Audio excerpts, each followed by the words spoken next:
ഒരിക്കൽ ഒരു ദിവസം ഞങ്ങളൊരു പിക്നിക്കിന് പോയി.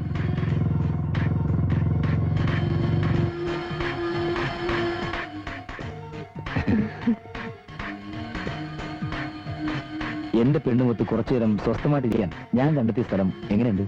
കൊള്ളാം.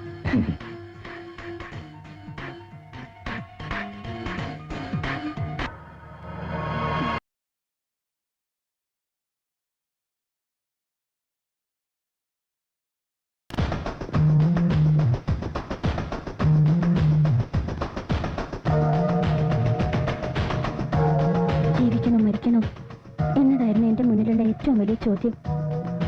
ആത്മഹത്യ ചെയ്യാൻ ഭയമായിരുന്നു. അതുകൊണ്ട് ഞാൻ മരിച്ച് ജീവിക്കാൻ തന്നെ തീരുമാനിച്ചു. സംഭവിച്ചതെല്ലാം ആരോടും പറയാതെ എന്റെ മനസ്സിൽ തന്നെ കുഴിച്ചിട്ടു. പക്ഷെ